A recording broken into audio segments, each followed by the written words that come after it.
Hello and welcome back to Cooking by Zoe. Today's tutorial and recipe is on how to make mango macarons. This is one of my favorite macaron flavors, and if you know me, you know that I like tropical fruits and mangoes is one of them. This recipe makes full max with no hollowness. Alrighty, so let's get started. Here I have listed the ingredients for the macaron cookie shells. The writings in yellow is measurements in weight in grams, and those in orange is measurements in cups. I do recommend using gram measurements to be more precise. Cup measurements are approximate value, but either or are successful in making these macarons.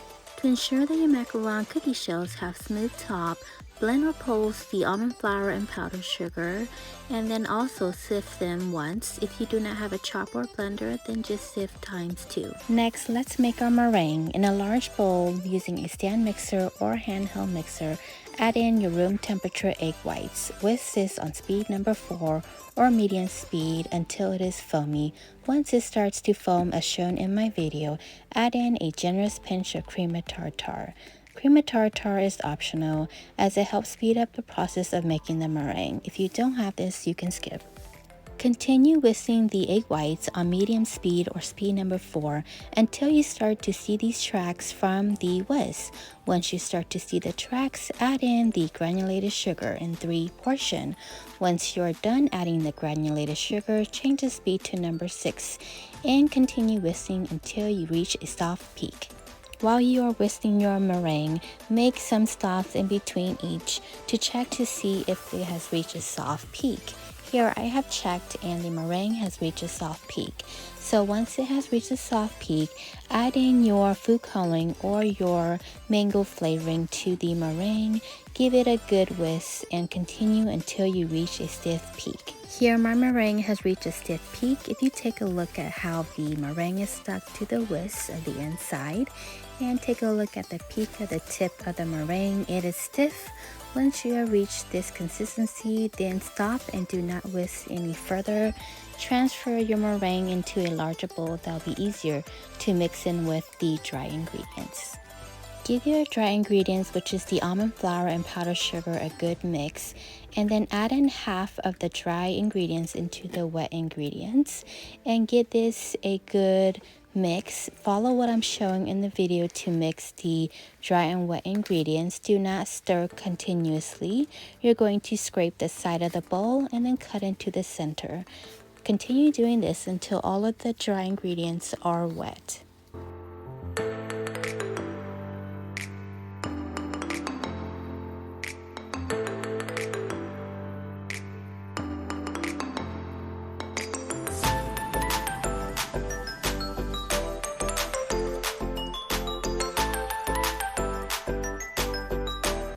Once all or most of your dry ingredients are wet, add in the rest of the dry ingredients and continue the same procedure as shown on how to mix.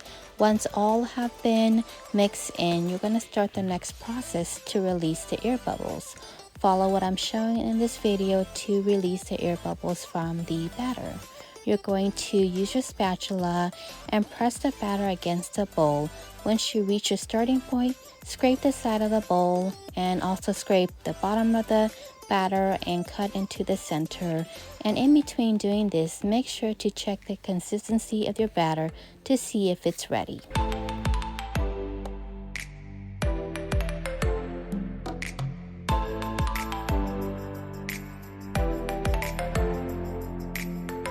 Continue with this process until your batter has reached a consistency similar to this.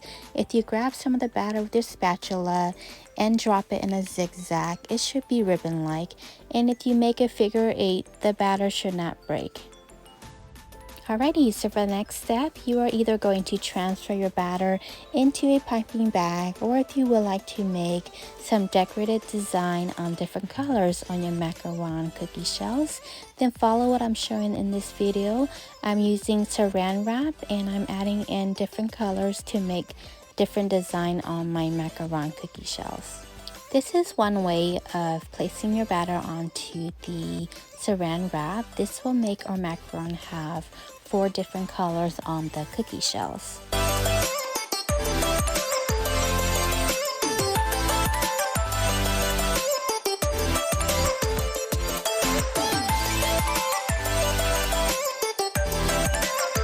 When you have placed the desired amount of batter onto the saran wrap, fold them or wrap them together and then place them inside a piping bag.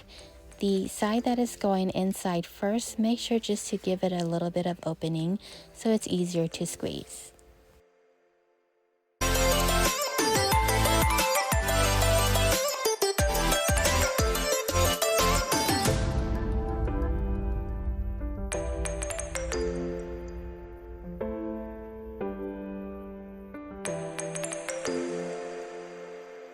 Here is another way on how to do a dual color for your macaron cookie shells.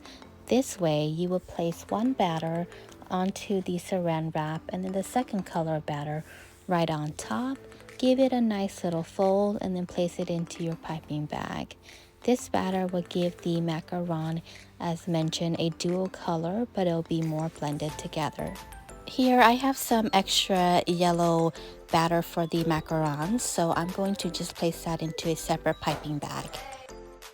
Next, gather your baking pan and your baking mats or parchment paper ready for the piping process. I have my baking pans upside down because my oven tends to run a little bit higher, and this process just seemed to cook my macaron cookie shells a lot better. You can try not flipping or flipping to see what works best for you.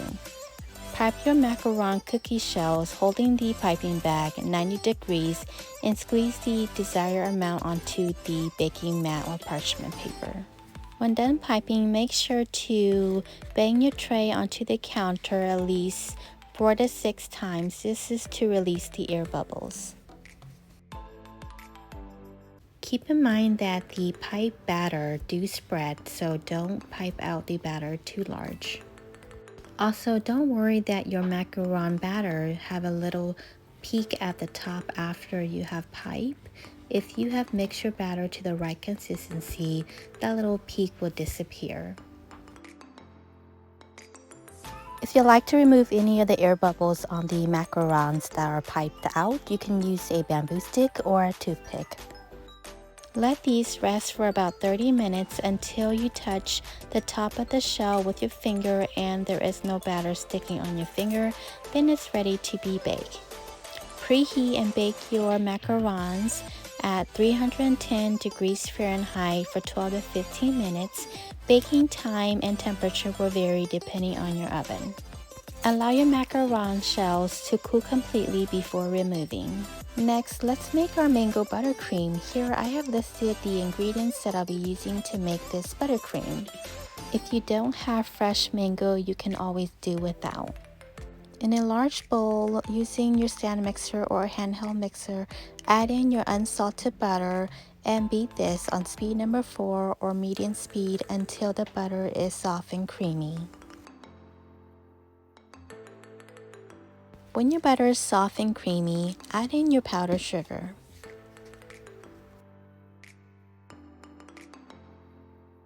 Next, add in your fresh mango. They can either be puree or smashed, and then add in your mango flavoring. The brand that I'm using is Butterfly, and I really do like this brand. So if you're able to get this, then I highly recommend.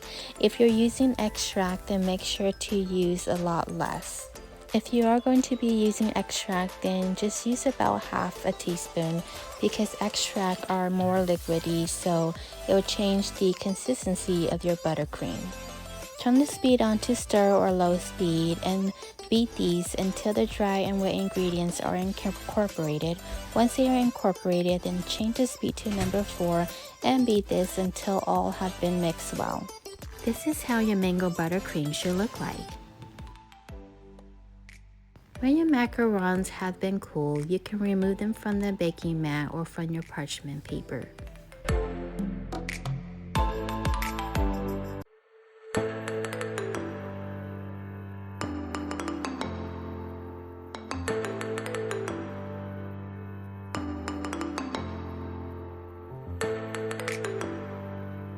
Lastly, let's sandwich our macaron cookie shells. To do this, you want to find a matching pair for each of your macarons and then place your buttercream into a piping bag. And optional, if you would like, you can dice up some fresh mango just to add to the filling as well. Add the desired amount of mango buttercream to the macaron cookie shell. Once you have done this, then add in the fresh mango to the center of the buttercream. This is optional. It actually adds a really nice tart and sweet flavor to the macarons, depending on what type of mango you're going to be using.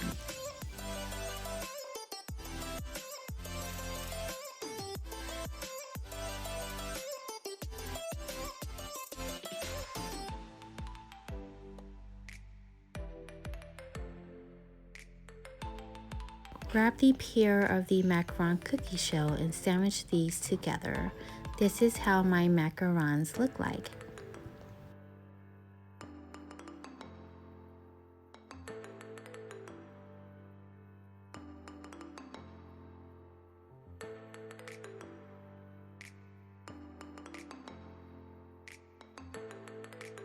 Thank you so much for watching. I hope this mango macaron recipe and tutorial was helpful.